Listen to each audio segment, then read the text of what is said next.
Hi, my name is Martin Perhiniak. Welcome back to the Digital Art series here on PSD Touch Plus.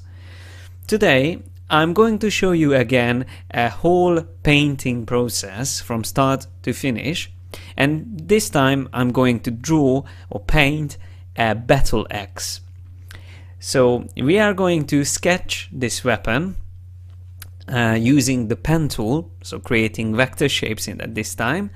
And then I'm going to paint over it and use filters and effects to achieve the textures on top of it. So let's get started. You can follow the whole process. It's a bit faster, 3 times faster than real time, but you can still see what I'm doing. I created a rectangle, it's a shape, and I'm using the add command. Whenever I add a new shape, it's going to be in the same vector mask. You can see in the layers panel, I'm just subtracting and adding elements to it. And I'm using the rulers just to create a middle point for my elements. And it's good to know that whenever you copy and paste shapes in the same vector mask, you can define that placement, so you can put them behind or forward, let's say in this case the rectangle in the middle, by just simply selecting the other object and copy pasting it again on top of the other shape. So it's up to you how you draw the weapon. You can use the pen tool and just draw around the whole object, but in this case I'm using these shapes and moving them around and try to make them symmetrical. So this is the way I'm constructing the weapon. Obviously you can do this with the brush tool, so it's just another way to work, but most of the times if I want to draw a weapon, I prefer to use vector shapes when I start, before I start. And if you want to be more familiar with these tools, and obviously it's a bit too fast to see what I'm doing exactly, and then I suggest you to watch the basic series, Photoshop basic series here on PSD Touch Plus, or search for any tutorials about the pen tool or vector shapes. There's plenty of them here on PSD Touch Plus. So as you can see, now I'm getting close to the final shape of the battle axe.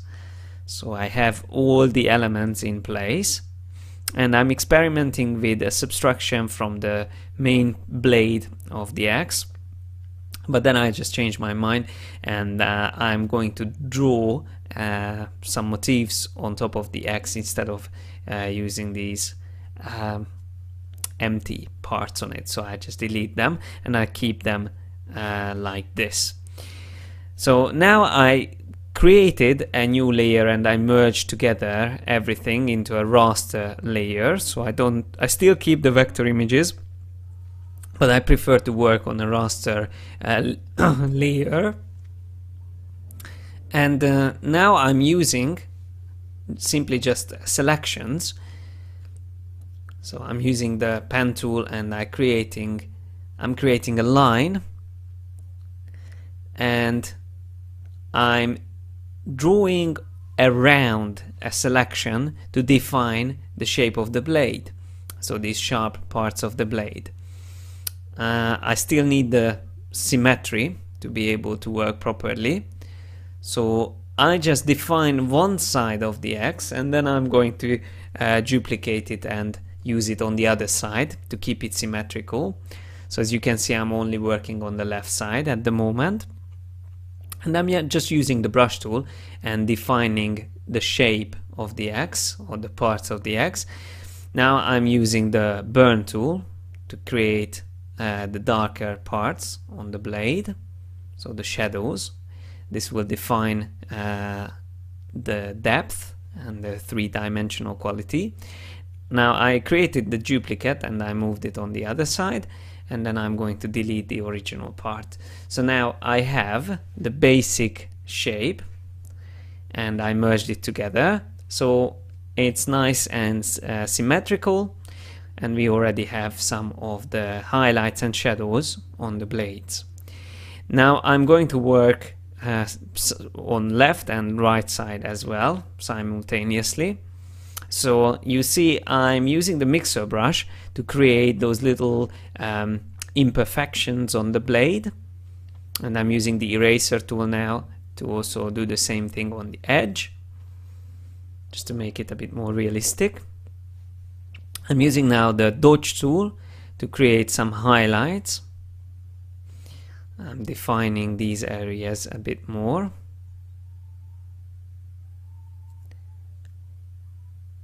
Now I'm making a selection, an elliptical selection, and I'm adding another edge on the blade. Also here on the top I make a selection, and then I just draw inside that selection. It's good to know when you make elliptical or rectangular selections that you can hold down space to move them around while you are still drawing them. And you can see now I have most of the edges, the blades ready, and I'm working on a separate layer now. I would like to create this little detail here on the X, and I'm going to copy this once I'm ready with it, so I use the same 3 times. Now I'm going to focus on the bottom part, and I use that part, but I make sure that the lock transparency is turned on the base layer. And now I'm looking for a color that I can use for the handle, and that is the one that I chose. Well, I will draw over that part again. I'm just adding a highlight on the bottom, and now I'm adding the shadows on the right and the left side of the handle. Also here in the middle I add some highlights and shadows with dodge and burn tool. The next thing I'm going to do is to create some more detail here around the handle. Just a simple edge on the top and the bottom of the handle. Now I'm again adding shadows with the burn tool, and I changed the background color to black just to see a bit more detail. It's easier to work with the black background, and I'm adding some more highlights and shadows to define the shape of the battle axe. And now I'm going to do some details. I'm working on a separate layer, and I'm drawing with the brush tool, and I would like to create a nice pattern on the axe, and obviously I just need to do one side, then we can again mirror or reflect it on the other side. So here, as you can see, sometimes I can't do it for the first time, but I still prefer to use the brush tool because I want to make this look like hand painted details on the axe, and I'm just creating or making up some runes or something like that as a decoration on the axe. So I just do this really quickly. I fill that part in, and then I draw another part here on the left. Again, I like to experiment with my lines, and I always undo and redo my steps until I get to the detail that I would like to use. And one more shape here on the left, just to fill in the whole X. I need to follow this closely, and then again I add some details there. Now I can copy and reflect this. I'm using the free transform tool, and I have the whole painted effect on top of the X. I will play a bit with the colors later on, but for now it looks fine. I'm now using again lock transparency on the X, and I just draw over the handle to add these straps. I turned off the lock transparency now, and I'm drawing on the edges just to give depth and shape to the straps. And now I'm using the dodge tool to add a little again form onto the straps, but then I changed my mind and I'm going to use just simply the brush tool and add shadows on the straps, mainly on the edges. I just draw over the edges again, and that defines their shape better than the burn and the dodge tool. You should always experiment with these basic tools. One of them will work best for you. For me, in this case, it was better to do this first and then add some dodge and burn on the edges and in the middle. So the handle part is ready. I can now focus again a bit here on the top piece and adding a bit more shadows just to make it even better and even more realistic. And I'm almost done. I want to create the texture, so for that I created a new layer, and I'm going to use add noise filter and then the motion blur.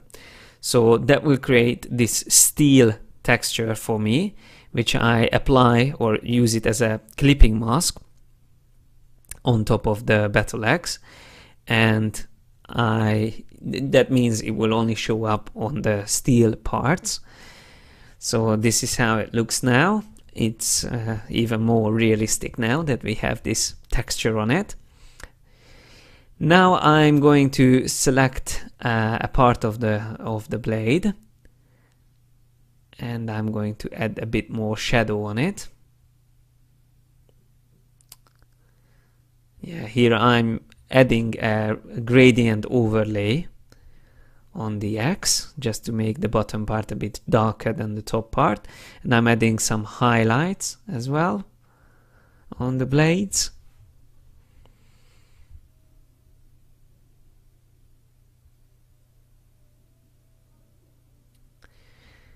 And on the bottom part I also add a bit of texture using some filters. I'm experimenting with blend modes. I try to achieve something a bit more interesting on the bottom. And I go back and make some parts darker just to have a bit of more contrast on the whole weapon. Something like this. And we are almost there. I just add some final details. I'm using the brush tool again, and I'm drawing these little lines just as a decoration. I add these final details to the axe. I always like to add some little color at the end, because we had really muted colors on this image, so I prefer to add some color. So there's a nice touch at the end. I just crop my image because it's unnecessary to keep a big canvas. And now I'm using a layer style, a color overlay, to turn the pattern on the axe blue. And that's the final result. So I just check it on white and black, and that's it. So that's all what I wanted to do with this concept. It was a fast concept. Obviously, the more time you spend on it, it can be even more realistic. I hope I inspired you again to do something different and use the same tools and techniques and just combine them again in a different way. I'm glad you joined me today, and I hope I will see you next time as well.